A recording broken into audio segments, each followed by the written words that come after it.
Que le Seigneur vous bénisse, que le Seigneur vous garde. Alléluia. Gloire au Seigneur. Alléluia. Alors aujourd'hui, mes frères et sœurs, j'aurais voulu vous parler de l'élévation et de la chute. Alléluia. L'élévation, c'est le Seigneur qui nous élève. Alléluia. Si on veut s'élever de nous-mêmes, on ne pourra pas atteindre le but. Parce que c'est le Seigneur qui place en élévation. Et c'est lui qui fait chuter. Alléluia. Donc, si on fait sa volonté, si on est humble de cœur comme le Seigneur, si on n'est pas orgueilleux parce que l'orgueil nous fait chuter, eh bien, le Seigneur nous élève. Mais il faut faire la volonté de Dieu. Alléluia. On va voir que David, le bien-aimé du Seigneur, a fait la volonté du Seigneur. Alléluia. On voit aussi que Yeshua, en tant qu'homme, a fait la volonté de Dieu. Et on voit que quand on fait la volonté du Seigneur, il nous élève. Il nous met parmi les grands, il nous met parmi les rois, parmi son peuple. Parce que le peuple de Dieu, c'est un peuple souverain, une race de sacrificateurs, une race royale. Nous sommes les fils du grand roi. Nous sommes des princes aussi, alléluia. Des rois en fait, alléluia. Gloire au Seigneur. Alors, on va se laisser guider par la parole de Dieu, pas par la parole de Charles. Vous savez, mes frères et sœurs, je tiens à vous dire que quand je parle de la part du Seigneur,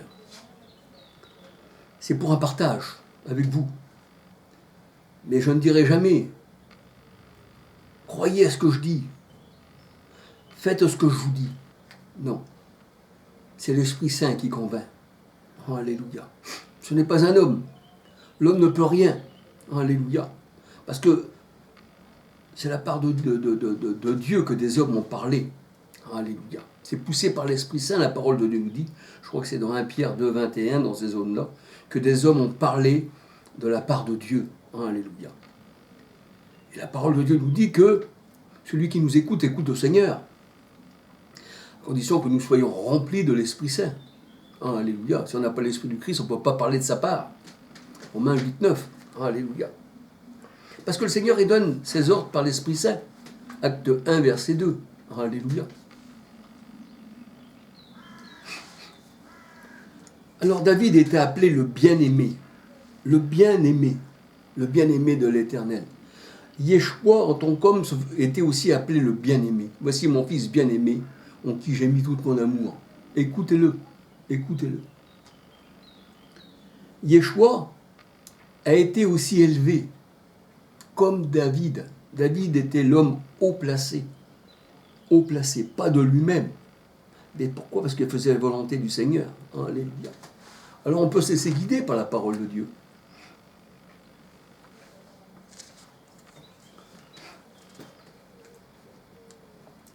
Alors dans la parole de Dieu, dans Éphésiens 2, 6, la parole de Dieu nous dit que nous sommes assis dans les lieux célestes en Christ. Il nous a fait asseoir dans les lieux célestes. Donc, c'est le Seigneur qui nous fait asseoir. Alléluia. David, le bien-aimé du Seigneur, a été élevé par le Seigneur. Il a été élevé. On appelait David l'homme haut placé. Parce qu'il faisait la volonté du Seigneur. Et le Seigneur l'a haut placé pour être chef sur son peuple. Donc il lui a donné le trône. Alléluia. Il lui a donné le trône. Alléluia. 2 Samuel 7, verset 8, 9. 2 Samuel 23, verset 1, 2, 3. 1 Roi 8, verset 16. Et Yeshua, en tant qu'homme, est appelé le fils de David. Mais il est aussi appelé le fils de Dieu. Alléluia. Pourquoi appelé fils de Dieu? Parce que, en tant que corps que chair, parce qu'il est venu dans la chair, 1 Timothée 3,16, le corps, c'était la chair, c'était l'enveloppe de, on va dire, c'était même pas l'enveloppe, c'était le temple. Jean 2, 19, 21 de l'Esprit Saint. Jésus était le temple de l'Esprit Saint, le temple vivant. Alléluia, qui est venu parmi nous, parce que l'Emmanuel, Dieu avec nous. Alléluia. Matthieu 1, 21. Fils de Dieu, parce que né de l'Esprit. Matthieu 1, 18, 20. Donc on disait c'était le Fils de Dieu. Et Dieu lui forma un corps. Hébreux 10, verset 4. Et il est venu. Alléluia. Alors en tant qu'homme, Yeshua disait le Père est plus grand que moi, c'est logique. Mais en tant que divinité, alléluia, il était égal au Père. Moi et le Père, nous sommes un. Jean 10, verset 30. En tant qu'homme, la parole de Dieu nous dit, en tant que fils de David, eh bien, il a fait la volonté du Père. Dans Matthieu 26, verset 39, 46. Que ça ne soit pas ma volonté, mais ta volonté, Père, qui disait le Seigneur. Alléluia, quand il priait, quand il y avait la croix qui l'attendait. Que ce ne soit pas ma volonté, mais ta volonté qui s'accomplisse. Que cette coupe, parce que la coupe, c'est la croix aussi. C'est la coupe de souffrance. Alléluia. Matthieu 10, 38, 39. Les disciples ont bu aussi cette coupe. Alléluia. Pas Matthieu, Marc 10, verset 38, 39. Et excusez-moi, parce que il peut se faire qu'un verset peut être donné pour un autre. Alléluia. Alors le Seigneur, il a bu la coupe, il a fait la volonté, et c'est parce qu'il a fait la volonté, et puis qu'il était humble, et que le Seigneur il était humble de cœur, et qu'il faisait la volonté du Père, alors le Père lui a tout remis entre les mains. Alléluia. Et on dit que le Christ, il est roi. Dans le psaume 2,6, il est dit « C'est moi qui ai oint mon roi sur la montagne sainte ». Justement, pour être sur le peuple, pour diriger le peuple. Un roi, même dans l'Ancien Testament, comme Salomon, il est obligé de se faire oindre par les prophètes, d'une huile. Alléluia. Mais l'huile que le Christ il a reçue, que Yeshua a reçue, c'est une huile de joie au-dessus de tous les anges. La parole de Dieu nous dit dans Hébreux 1. Alléluia. Alors on voit que là, pour David, pour qu'il soit élevé, alléluia, parce que c'était en qui le Seigneur se complaisait, David s'est appelé le bien-aimé, en qui je me complais, comme Christ aussi, le Seigneur dit, voici mon fils bien-aimé, en qui je me complais, en qui je me plais, où je prends mon plaisir, écoutez-le. Eh bien, David fut aussi oint, et Samuel fut envoyé chez Isaïe, pas confondre avec Ésaïe le prophète. Et Isaïe, eh bien là, il y avait David, c'était le fils d'Isaïe. 1 Samuel 16, verset 1 à 16, on voit qu'il a été oint pour être roi sur le peuple de Dieu. Alléluia.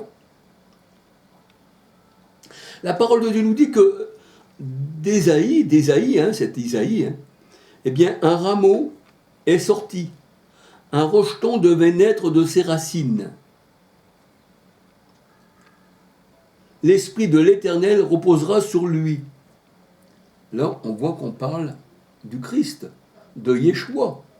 Alléluia. Parce que Messie, oint, Jean 1, 41, ça veut dire celui qui a reçu l'onction, qui a reçu l'Esprit. Mais une huile d'onction supérieure aux anges. Hébreux 1, verset... si on lit Hébreux, le chapitre 1, on le voit dans la parole de Dieu. Alléluia. Ô Dieu, ton Dieu t'a oint. Alléluia. D'une huile de joie supérieure à tes frères. Alors on voit que l'Esprit de l'Éternel reposera sur lui. Un rejeton, un germe, un rameau sortira. Eh bien, des racines d'Ésaïe. Alléluia. Ésaïe 11, versets 1, 2, 3, 4, 5 à 16. Et on voit que l'Esprit du Seigneur, l'Esprit de l'Éternel, était sur Yeshua. Ésaïe 61, versets 1, 2, 3 à 11. L'Éternel m'a oint pour porter la bonne nouvelle aux pauvres, pour délivrer ceux qui sont dans les cachots en prison. Alléluia. Quand tu es dans une prison, c'est pas qu'il y a des barreaux devant toi, mais tu peux être dans une prison spirituelle. Tu peux être soumis à quelqu'un qui fait de toi son esclave, sans pour cela te mettre des barreaux. Et où on va dire, c'est un esclavage, un peu comme les gens d'aujourd'hui, ceux qui dirigent. Le monde n'a pas de barreaux, mais il est esclave de ces gens-là, en fait. Alléluia. Des gourous aussi, voyez-vous. Et ils vous prennent tout ce que vous avez, et puis vous laissent sur la paille, et ils vous prennent même la paille. Alors, Yeshua, c'est-à-dire Jésus, comme disent certains, eh bien, il est le germe, le rameau appelé le rejeton de David. Alléluia. Apocalypse 5, verset 5, c'est-à-dire d'Ésaïe, parce que Ésaïe, c'est le grand-père en fait. Alléluia. Apocalypse 5, verset 5. C'est lui qui a bâti, c'est-à-dire le rejeton qui sortira. Apocalypse 5, 5, je vais regarder. Je vais regarder tout de suite. Je regarde si ça s'éteint pas. Apocalypse 5, verset 5. Apocalypse 5, 5. Et l'un des vieillards me dit, ne pleure point. Voici le lion de la tribu de Juda, le rejeton de David, a vaincu pour ouvrir le livre et ses 7 sceaux. Alléluia. Alors, le rejeton de David, donc Yeshua, fils de David, eh bien, la parole de Dieu nous dit, c'est lui, Yeshua, qui construira, c'est-à-dire la maison de l'Éternel. Et une maison, pas faite de main d'homme, mais une maison en esprit. Alléluia. Nous sommes une habitation de Dieu en esprit, la parole de Dieu nous dit. Éphésiens 2, versets 19 à 22. Alléluia. Donc, on voit que Yeshua, c'est le germe, le rameau, qui sort de David. C'est lui qui bâtit la véritable maison de l'Éternel. Matthieu 16, 18. Éphésiens 2, 19 à 22. Et c'est lui qui se tient au milieu des 7 chandeliers qui représentent les 7 églises. Alléluia. Unis par l'Esprit. 1 Corinthiens 12, 13. Pour former un seul corps. Alléluia. C'est lui qui se tient au milieu des 7 chandeliers, ces églises, unis par l'Esprit. Alléluia. Si on n'a pas l'Esprit du Christ, on ne peut pas être unis à l'Église. Et on ne peut pas avoir de trône. Alléluia. Alors, Romains 8, 9, on n'a pas l'Esprit du Christ, on n'y appartient pas. Alors, on voit qu'il est au milieu des églises, le Seigneur, Apocalypse 1, verset 4, 8, 12, 13, 20. Alléluia. Et c'est lui qui donne des ordres. Acte 1, 2, c'est-à-dire à ses membres, à son église, à son épouse, et il parle aux églises. Apocalypse 2, verset 1 à 18. Voici ce que dit l'Esprit aux églises, et Apocalypse 2, 18, voici ce que dit le Fils de Dieu. Donc le Fils de Dieu, c'est l'Esprit. Alléluia. Et on est abreuvé d'un seul Esprit, l'Esprit du Christ, ou l'Esprit du Père. C'est pareil. Alléluia. Christ est chef en tant que Dieu manifesté en chair. 1 Timothée 3,16. Alléluia. Car Dieu était en Christ. 1 Corinthiens 5, 19. Dieu était en Christ. La parole de Dieu nous dit, Dieu était en Christ, réconciliant le monde, bien sûr le monde spirituel, avec lui-même, ses élus. Yeshua en tant qu'homme, 1 Timothée 2,5, il est médiateur. Et vous, le médiateur, 1 Timothée 2,5, il n'y en a qu'un seul, Jésus, homme, 1 Timothée 2,5, il est le médiateur. On peut vous présenter n'importe qui devant vous, le seul médiateur, c'est Christ, entre Dieu et les hommes. Alléluia. Jésus, homme. C'est pour ça qu'il s'est fait comme un homme, Il est venu à la manière des hommes pour qu'on puisse le comprendre. Alléluia. Et qu'il puisse, eh bien, nous enseigner. Alléluia. On disait, jamais cet homme a parlé comme cet homme, et qui serait enseigné comme Dieu. Et on disait de Christ, il n'a jamais enseigné, et pourtant il connaît les Écritures, mais il est lui-même la parole, lui-même l'Écriture. Alléluia. Il est Emmanuel, Dieu avec nous. Alléluia. Alors en tant qu'homme, il fait la volonté du Père, parce qu'il est né du Père. Alléluia. Le Père, c'est l'Esprit Saint. Matthieu 1, 18, 20. Matthieu 26, verset 39, 46. Alléluia. Et comme il a fait la volonté, la parole de Dieu nous dit, eh bien, aussi Dieu l'a souverainement élevé. Il l'a souverainement élevé. Alléluia. Colossiens 2, 9, 10. Colossiens 2, 9, 10. Au-dessus de toute autorité, au-dessus de toute domination. Alléluia. Philippiens 2, versets 9, 10, 11. Ésaïe 9, versets 5, 6. Luc 1, versets 32, 33. Daniel 7, versets 13, 14. Alors on peut lire aussi Hébreux 1, versets 7, 8, 9. Deutéronome 28, verset 13. Christ est la tête. Colossiens 1, 18. Il est le magistrat. Le faux prophète, c'est la queue. Le faux prophète ne peut pas, eh bien, être la tête. Il est la queue, il est la porte, il est jeté dehors. Alléluia.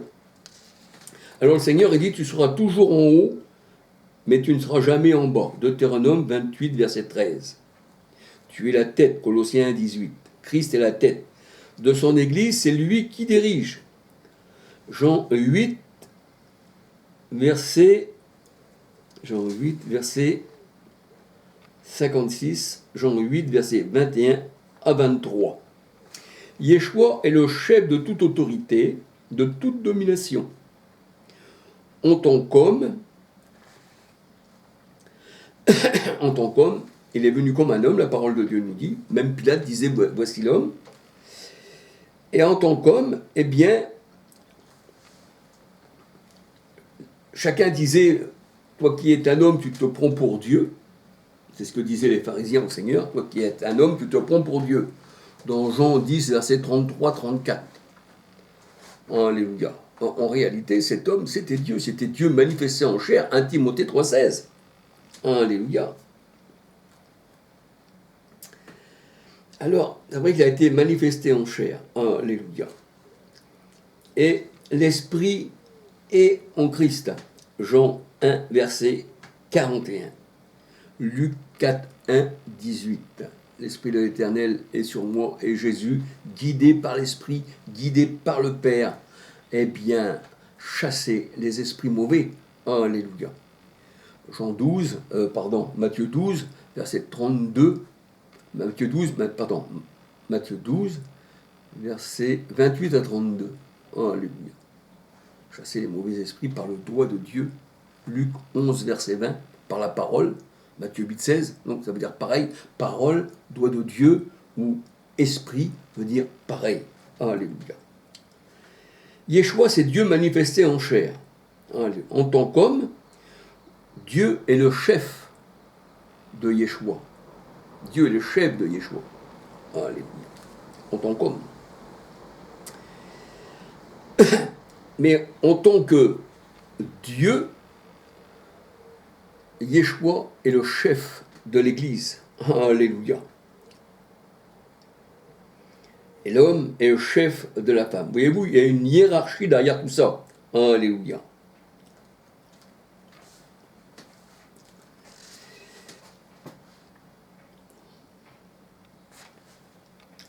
La parole de Dieu que Yeshua vivait par le Père, Jean 6, 57, Matthieu 1, 18, et il a fait toute la volonté du Père. Alléluia. Donc le Seigneur, eh bien, a autorité sur son Église. Alléluia, qu'il a bâti lui-même. Matthieu 1, 18.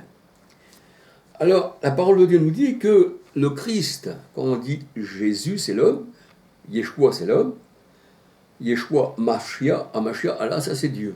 Ça veut dire Dieu fait homme. 1 Timothée 3,16. Et c'est pour ça que dans la parole de Dieu, il est dit que les antichrists, c'est ceux qui disent que Dieu ne s'est pas manifesté en chair. C'est ce que la parole de Dieu nous dit. Alléluia. Alors, Christ, Yeshua, a reçu un royaume inébranlable.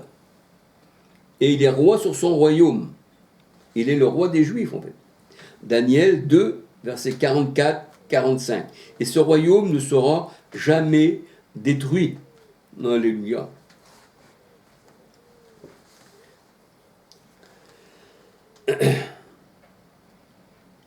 Alors, quand on parle de l'élévation, que l'Éternel nous élève, 1 Samuel 2, versets 6, 7, 8, 9, 10, la parole de Dieu nous dit que Dieu, l'Éternel, de la poussière, eh bien,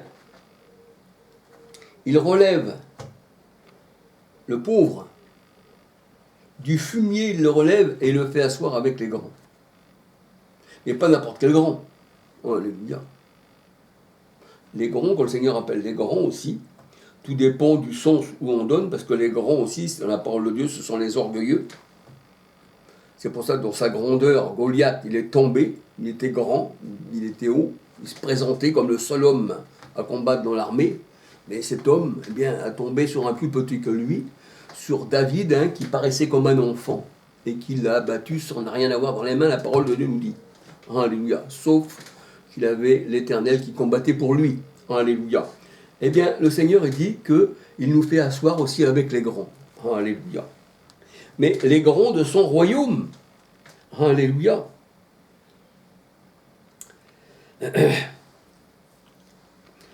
Deutéronome 32, verset 39. C'est l'Éternel qui, du fumier, nous retire et nous fait asseoir avec lui. Éphésiens 2, 6. Dans les lieux célestes. Il nous fait asseoir avec les grands pour nous donner le trône en partage. Le trône de sa majesté qui est le ciel, Ésaïe, qui est son trône, Ésaïe 66, verset 1, Jérémie 3, 17, Apocalypse 21, verset 1 à 27.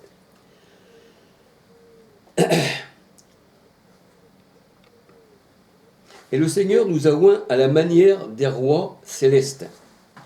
Alléluia. Le Seigneur nous a oints à la manière des rois célestes. D'ailleurs, même Jésus, homme, a été oint. Psaume 2, verset 6. C'est moi qui ai oint mon roi sur ma montagne sainte. La montagne sainte, c'est l'assemblée de Dieu. Hébreux 12, verset 18 à 24. Alléluia. Et ô Dieu, ton Dieu t'a oint. Dans Hébreux, chapitre 1. Alléluia. Une huile de joie au-dessus de tes compagnons. C'est-à-dire au-dessus des anges. Alléluia. Les rois sont oints d'huile. C'est le symbole de l'esprit. Hébreux 1, verset 1 à 10. Voilà, Hébreux 1, verset 1 à 10.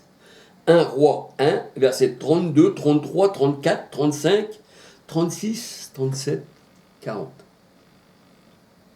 Alors, c'est vrai que quand on est oint, on devient une race royale. Alléluia. Et nous sommes appelés les oints, les messies du Seigneur. 1 Chronique 16, 22.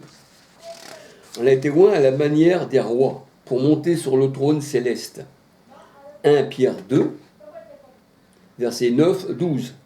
Apocalypse 1, verset 6. Exode 19, verset 5, 6. 1 roi, verset 46, 47. Alors on peut voir aussi Daniel 2, verset 19, 20, 21. Daniel 2, verset 37, 38, 44, 45. Alléluia. Alors, dans Daniel 2, verset 19, 20, 21, Daniel 2, verset 37, 38, 44, 45, le Seigneur a autorité sur tous les rois du monde. Alléluia. Il est assis sur toute domination, au-dessus de tout nom. Alléluia. De toute domination, de toute puissance, de toute nation. C'est-à-dire que le Christ est au-dessus de tous. Alléluia. Alors, on va se demander ce que représente la chute. Chute. que représente la chute. La chute peut signifier aussi abattre, comme on abat des arbres. Dans Matthieu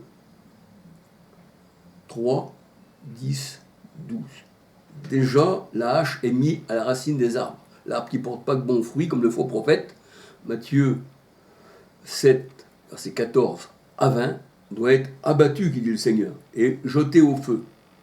Alors, la chute veut dire abattre, veut dire aussi choir, tomber, choir. Glisser vers le bas, jeter à terre, tomber de haut. Quand on vous dit quelque chose qui vous surprend, on dit je tombe de haut. Mais là, c'est autre chose. Tomber de haut. Mais le mot tomber, alors on va s'arrêter sur le mot tomber. Le mot tomber, c'est peut-être que là vient le mot tombe. Oui.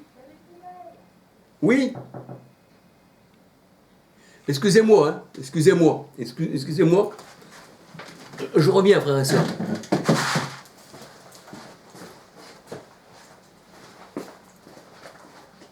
Oui.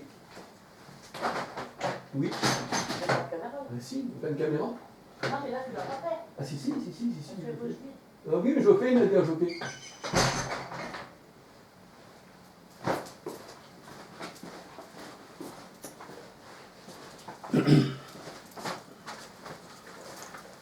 Alors, excusez-moi, frères et sœurs, parce que mon épouse m'avait appelé pour les poubelles.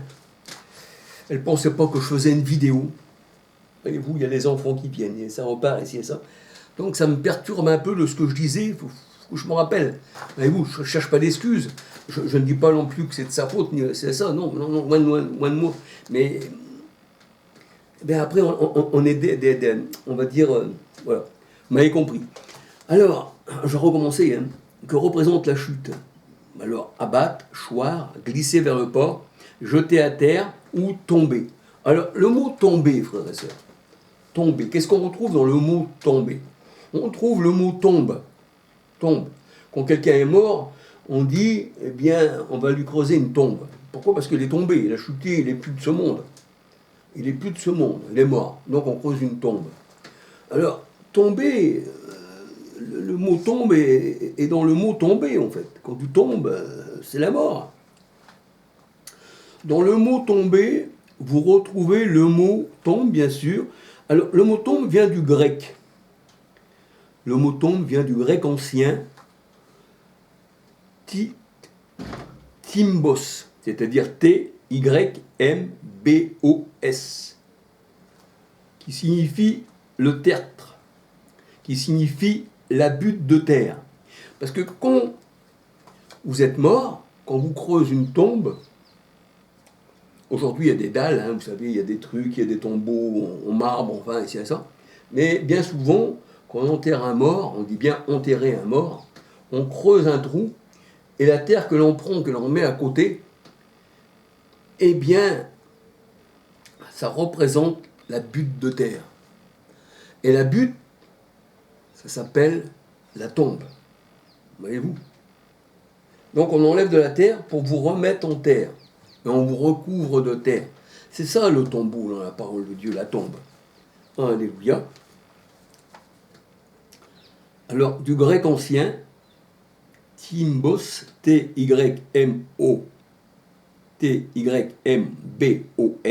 le tertre, la butte de terre. Que fait les fossoyeurs pour creuser un trou, pour creuser une fosse? Tomber, c'est ça, vous pouvez tomber aussi chez les religieux, c'est ces fossoyeurs qui vous creusent une fosse. Et eux-mêmes tombent dans la même fosse, dit le Seigneur. Dans Matthieu 5, verset 14. Les scellés, ce sont des aveugles qui creusent une fosse. Et on peut les appeler les fossoyeurs aussi, ces gens-là, les pharisiens. Parce que le Seigneur a dit, vous êtes des murailles blanchies. Et vous vous plaisez parmi les morts. Alléluia. Je ferai votre demeure parmi les morts, dit le Seigneur. Et qu'on regarde les églises catholiques, autour des bâtiments catholiques, je ne sais pas si ça se fait encore, mais c'est un cimetière. On appelle ça une église cimetière, une assemblée des morts. regardez bien les catholiques, renseignez-vous, vous allez voir que le trois quarts, même à l'intérieur de ces bâtiments catholiques, comme à la cathédrale Saint-Denis ou la basilique Saint-Denis, vous avez un tas de rois qui sont enterrés là-dessous. J'ai mis ta demeure parmi les morts et relève-toi d'entre les morts. Et c'est ça en fait qui dit le Seigneur. Alors là, on voit que les fossoyeurs creusent un trou. Et le Seigneur était venu chercher ses brebis dans la fosse.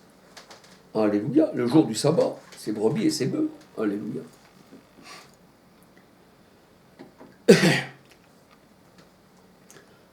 Alors, c'est vrai que c'est des aveugles. Matthieu 5, 14, Ecclésiaste 10, verset 8, Proverbe 26, 27, Luc 6, verset 39, 49, et Proverbe 26, 24.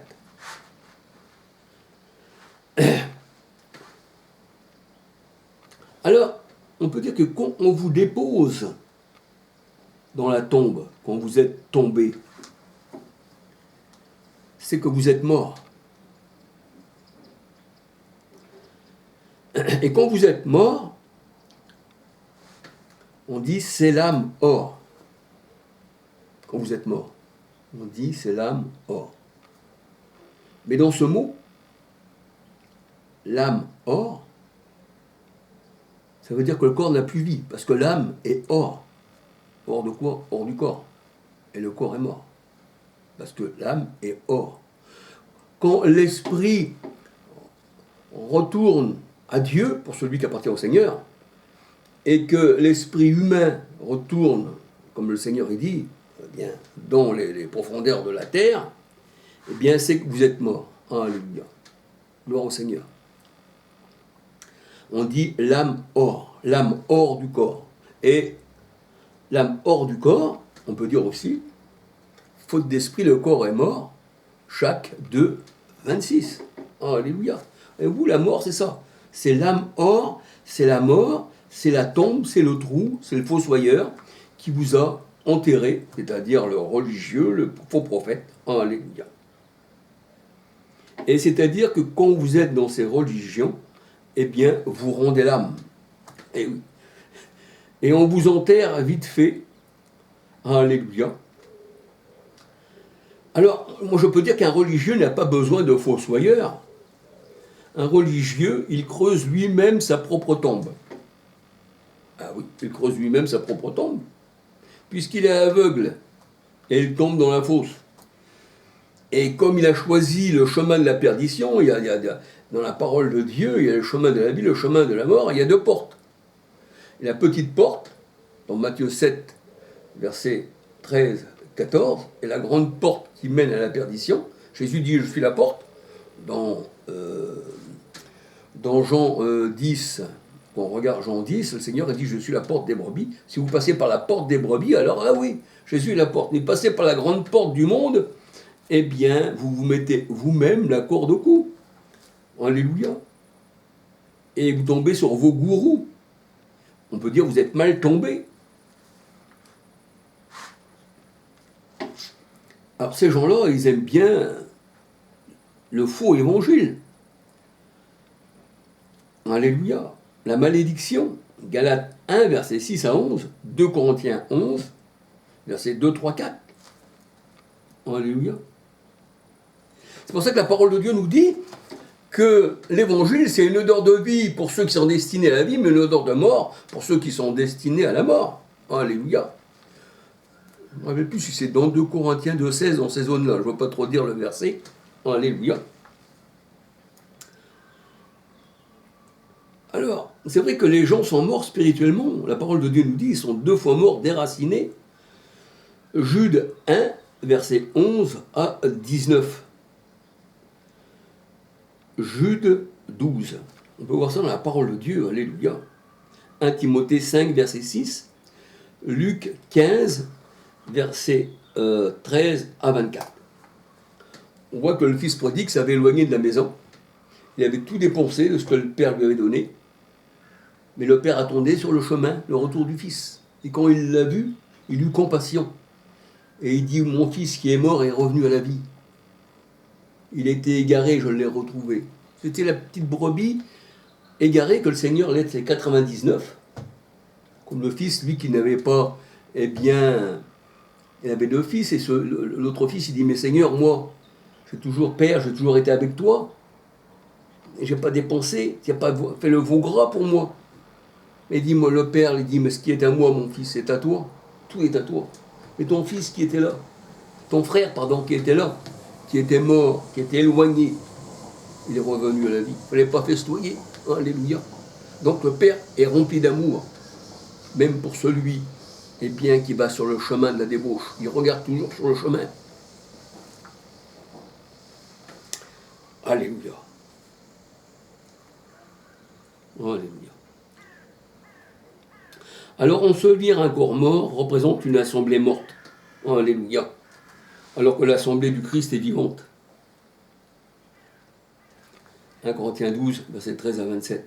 Et le Seigneur dit, pourquoi vas-tu vers les morts? Pourquoi interrogerais-tu les morts? Un mort plaidera-t-il en faveur d'un vivant? Et même le Seigneur disait, pourquoi cherches-tu parmi les morts celui qui est vivant? Tu ne le trouveras jamais. Alléluia. Alors on peut dire que, eh bien, l'assemblée morte, c'est celle qui est sans trône. Alléluia.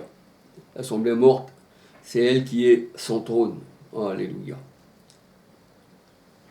Mais celle qui est vivante, eh bien, c'est une race royale. Alléluia. Et elle a un trône. Jérémie 3, 17. Alléluia. La prostituée n'est pas assise avec Christ au ciel, mais son trône est à terre, dans la poussière. Ésaïe 47, versets 1, 2, 3 à 15. Elle est assise sur la poussière, alléluia, qui représente l'homme, alléluia, car l'homme est poussière, alléluia. On peut dire que cette femme, elle a chuté à terre, alléluia. Alors, on regarde toutes les personnes qui sont contre le Seigneur, eh bien, ce sont des satans, ce sont des diables, ce sont des rebelles. Satan veut dire rebelle, veut dire adversaire, alléluia. Et ils n'ont aucune part avec le Seigneur qui est l'Esprit, 2 Corinthiens 3, 17. Alléluia. Et le Seigneur, dans sa parole, il dit qu'il nettoiera son air, c'est-à-dire son royaume, en fait. Alléluia. Il nettoie son air dans Matthieu 3, verset 9, 10, 12. Matthieu 3, verset 9, 10, 12. Il nettoie son air. Et le ciel doit être pur, en fait. Alléluia. Pour ça que le Seigneur, il dit qu'il les jette du ciel sur la terre. Alléluia. Tout ce qui est terrestre, il le jette sur la terre, le Seigneur. Colossiens 3, verset 1, 2, 3. Apocalypse 12, verset 3, 7, 8, 9, 10, 11, 12, 13, 15, 17, 18. Alléluia. On voit que Satan, du ciel, a chuté sur la terre. Et je voyais Satan tomber comme un éclair. Luc 10, 18. C'est ce que dit le Seigneur. Alléluia. Apocalypse 17, verset 14, 15. Tout ce qui est charnel, tout ce qui est humain, avec des pensées humaines, sont appelés Satan. Matthieu 16, versets 21, 22, 23. C'est que le Seigneur disait à Pierre, mais Pierre n'allait pas posséder le Seigneur, parce qu'ils disent que Satan le possède. Non, c'était simplement la pensée de Pierre qui était contraire à celle du Christ. Or, nous avons la pensée du Christ qui faisait de Pierre un Satan. Matthieu 16, versets 21, 22, 23. Arrière de moi, Satan, car tes pensées, ce sont les pensées des hommes. Ce ne sont pas les pensées de Dieu. Alléluia.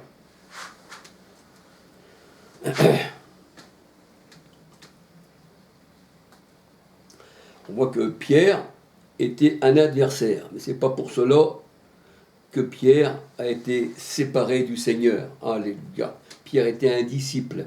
Alléluia. Et il y a une explication pour Pierre. Alléluia.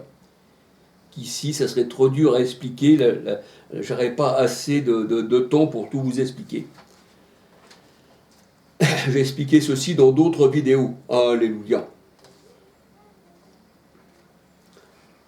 Alors, quand tu es jeté à terre, dans Lamentation 2, versets 1, 2, 3, comme Israël, comme Jérusalem, qui était jeté à terre, alléluia, la femme infidèle, Luc 10, 18, Lamentation 2, versets 1, 2, 3, 4, 5 à 22, eh bien, elle a chuté. Le Seigneur, dès l'instant qu'on ne marche pas dans les plans de Dieu, le Seigneur nous fait chuter.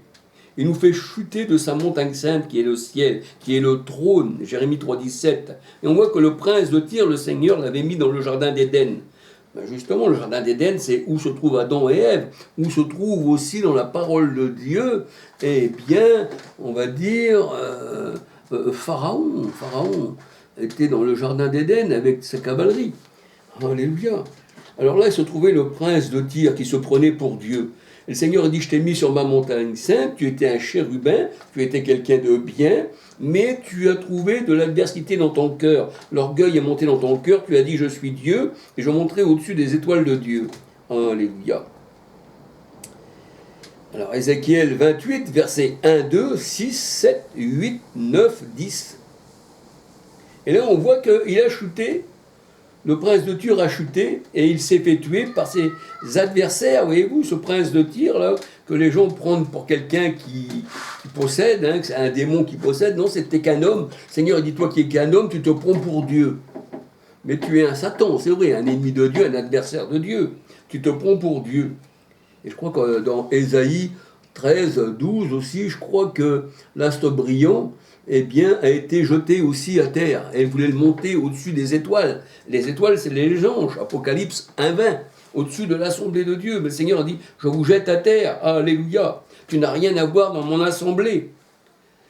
Ézéchiel 28, verset 12-13.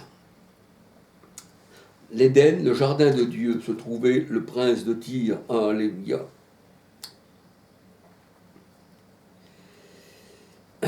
Jérusalem, Ézéchiel 28, verset 14, 15, 16, se fait chuter à terre. Alléluia. Dieu l'avait haut placé. Ézéchiel 28, verset 15, 16, 17 à 19. Mais le Seigneur l'a fait chuter. Alors, quand l'or est altéré, mes frères, quand l'or n'est pas pur, l'or qui représente l'homme, qui représente quelque chose de précieux, l'or. Alléluia. Quand l'or est altéré, dans Ézéchiel 22, 18 à 31, dans Lamentation 4, 1, 2, et qu'on y retrouve des scories, alléluia, Lamentation 4, versets 1, 2, 3, Ézéchiel 22, 18 à 31, alléluia.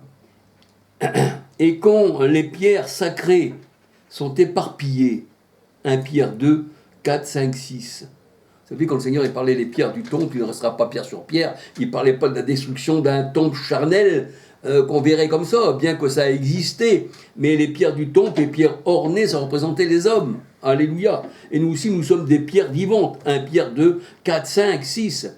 Matthieu 24, versets 1, 2, 3. Exode 28, versets 9 à 21. Alléluia. Alors on peut dire que les fils aussi, eh bien, sont précieux et ils valent leur pesant d'or. Ça veut dire c'est de l'or, c'est précieux.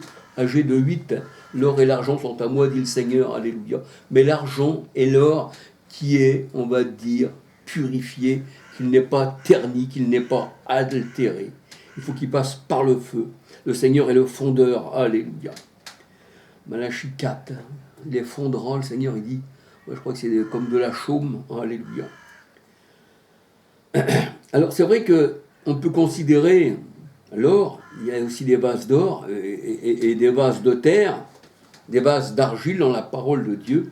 Et Seigneur, il est le potier, c'est lui qui fait les vases d'or, les vases d'argile, les vases d'utilité noble et d'utilité vile qu'on peut mettre sur les tombes.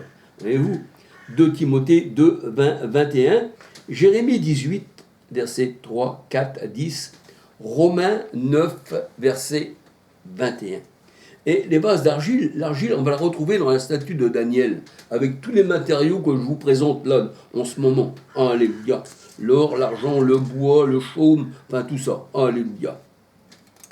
Alors, tout ce qui n'est pas pour le Seigneur ne peut entrer dans son royaume. Apocalypse 2, verset 14, 15, 16. l'argent qui n'a pas été purifié, le bois pourri, la chaume, tout ça qui représente l'homme, la chaume qui va au feu, tout ça. Apocalypse 21, verset 27. Alléluia. Gloire au Seigneur. Le Seigneur ne veut aucune part, que nous n'ayons aucune part avec les infidèles. Il ne veut pas d'œcuménisme, il ne veut pas de tout ça, le Seigneur. Alléluia. 2 Corinthiens 6, versets 14 à 18.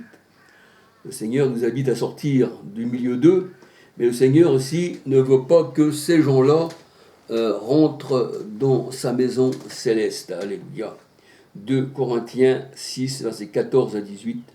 1 Corinthiens 6, 9 à 11. Alléluia. L'or altéré, Lamentation 4, versets 1, 2, 3, ça dépend les versions. Alléluia. Ézéchiel 22, 18 à 31. L'argent, Malachie 3, versets 2, 3, 4, qui représente les Lévites, âgés de 8. L'argent et l'or, on devait le rapporter à la maison de l'Éternel, dans le trésor de l'Éternel. Voyez-vous, l'argent et l'or, ce n'est pas les billets de banque, comme les faux prophètes disent, apporter l'argent et l'or à l'Éternel. L'argent et l'or m'appartiennent l'Éternel. Alléluia. L'argent et l'or, ça représente les hommes, les femmes, le peuple de Dieu. Alléluia. Âgés de 8. Jérémie 6, versets 28 à 30. Et c'est pour ça que le Seigneur, il parle des idoles d'argent, de bois, idoles de pierre, d'argile. Alléluia. Acte 17, versets 16, 22, 23, 24, 25, 26, 27, 28, 29, 30.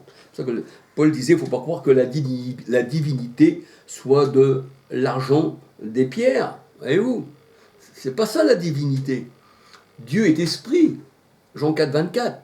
Et les vrais adorateurs l'adorent en esprit et en vérité, ça n'a rien à voir. Et un esprit n'a ni chair ni os. Luc 24, 39. L'or et l'argent, ça représente une valeur, la valeur de l'homme. Mais il y en a qui sont perdus leur valeur parce qu'il y a des scories en eux. Il faut qu'ils soient épurés, alléluia. Alors ici, Paul nous fait comprendre que les idoles que l'on sculpte de main d'homme, représentés par des matériaux qui représentent les hommes, qui sont divinisés, qui n'ont rien à voir avec le Seigneur qui est esprit. 2 Corinthiens 3, 17. Luc 24, 39.